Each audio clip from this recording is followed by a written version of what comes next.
ini agama yang seharusnya melindungi umat beragama untuk menjaga toleransi antar umat beragama. Tapi dari mulutnya keluar analogi menyesatkan yang menggunakan lolongan anjing. Yakul, gua ini kafir. Gua ini kafir. Semenjak ada azan, itu membantu gua. Allahu Akbar.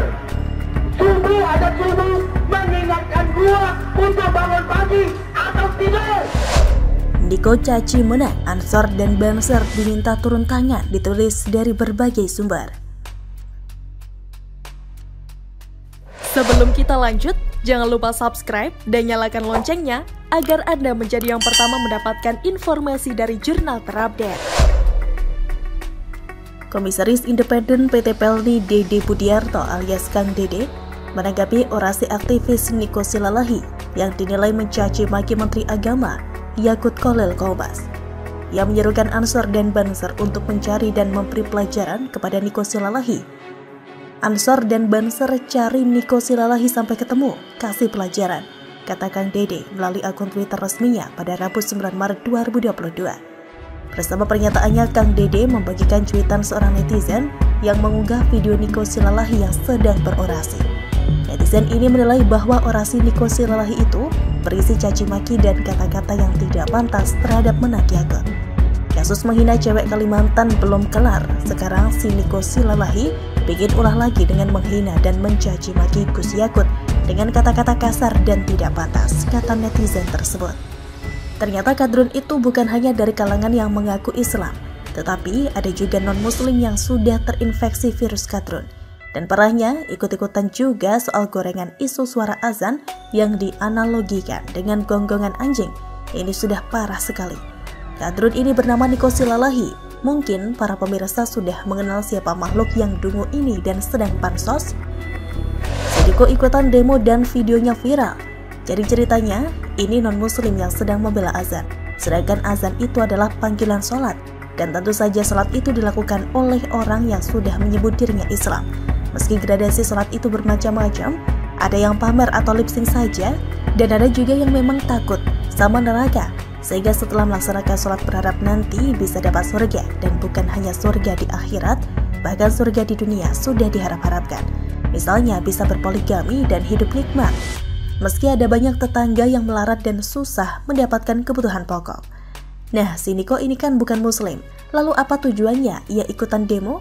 Tapi ini sudah jelas bahwa pernyataan Menteri Agama Gus Yakut ini terus dipaksa menjadi kasus penodaan agama.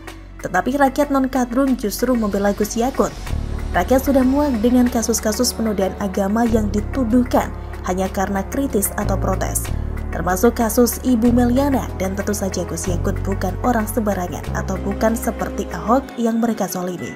Sekarang sudah harus ada perlawanan kepada mereka yang dungu ini, mereka yang gemar demo dan merasa paling berkuasa dengan teriakannya. Si Niko bukan menyindir atau mengkritik Gus Yakut, tapi sudah menghina. Sebenarnya ini sudah layak diperkarakan, tetapi lagi-lagi orang-orang seperti Niko ini hanyalah gembel pengasong politik kekuasaan. Dan kalau Niko diciduk pasti langsung keok. Kalau di panggung mereka paling jago dan lantang berteriak. Tapi begitu sudah terjerat kasus, biasanya ciut nyalinya. Malah mungkin ia yang minta maaf. Jadi fix sudah kalau para kadrun dari kalangan yang mengaku Islam ini sudah frustasi dan sudah mau menyerah soal isu azan. Apalagi kalau demo tiap hari kan akan menguras banyak biaya dan energi ya. Maka akhirnya para kadrun mengajak kadrun lain dari kalangan non-muslim dan muncullah si Niko. Tapi apa yang diteriakan justru bisa tidak paham apa itu makna azan. Yang jelas dengan adanya non-muslim ikut demo bela azan, itu sudah demo ngawur. Kenapa tidak sekalian panggil preman, panggil orang gila sekalian? Kata si Niko, ia tidak merasa terganggu dengan suara azan. Dan yang dimaksud oleh Menak bukan hanya suara azan saja, tapi suara-suara yang keluar dari toa masjid.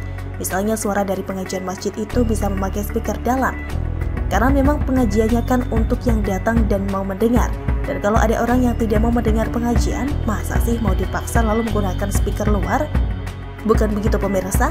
Dan coba deh si Niko ini tinggal di dekat masjid yang tidak bisa dan tidak mau diatur soal suara-suara yang hendak diatur Menak. Jadi misalnya si Niko habis begadang atau ada kerjaan sampai larut malam dan tiba-tiba ia kelelahan kemudian langsung beristirahat. Misalnya ia baru tidur 2 jam pagi atau jam 3 pagi. Belum lama ia terlelap, tiba-tiba dikagetkan suara dari toa yang diputar untuk menyambut suara azan. Apakah Niko tidak terganggu? Atau misalnya ia jenuh dan ingin sekali melepas jenuhnya dengan suara musik. Namun karena tinggal di dekat masjid, maka pasti akan sering ditegur jika suara musiknya itu masih saja berputar di saat akan dikumandangkan azan. Dan kalau Niko menolak, nah bisa selesai dia. Begitu kan pemirsa? Jadi kita dukung ia tinggal saja di dekat masjid yang paling sering mengeluarkan suara dari toa meskipun bukan urusan azan.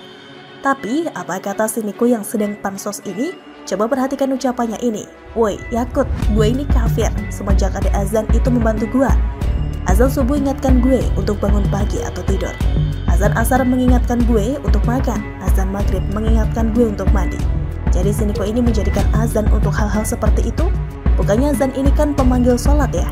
Kok si Niko jadikan alarm untuk bangun pagi, makan, mandi? Ini apa-apaan? Jangan-jangan ini justru bisa menghina azan ya? Goblok memang si Niko ini. Kalau lu ngaku kafir, ngapain juga bela azan? Kan kafir itu identik dengan tidak mengakui agama. Kok sekarang pada peduli azan? Ada nalar yang ternodai dengan cara berpikir si Niko ini. Ada apa kok mendadak bela azan? Kalau mau jadi provokator, lu salah alamat bos. Sekarang beda bos, jangan samakan Menak dengan korban-korban lain karena gorengan isu menghina masuk delik aduan penistaan agama. Salah alamat kampret. Bukan cuma azan disamakan alarm, Niko juga bilang begini. Dan kami kafir-kafir tidak pernah mempermasalahkan suara dari azan. Kami merasa terbantu akan adanya suara itu.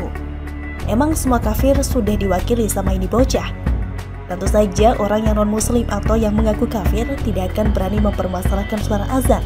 Kalaupun mempermasalahkan, bakal bermasalah dikeroyok oleh kadrun juga.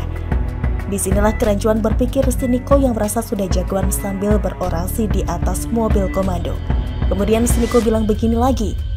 Woi Yakut, gua nggak lagi hargai lu. Gua mau bilang sama lu, hanya setan dan iblis yang takut dengar suara azan.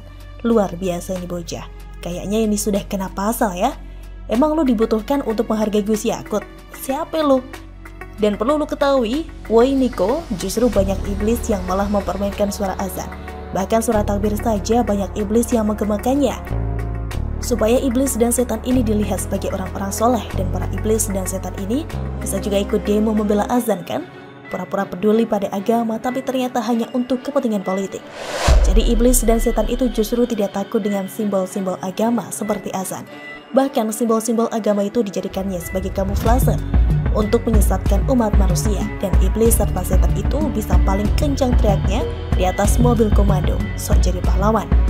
Woi, jangan ikuti cara-cara iblis dan setan dengan bawa-bawa azan segala woi.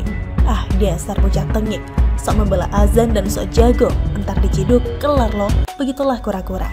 Bagaimana menurut Anda?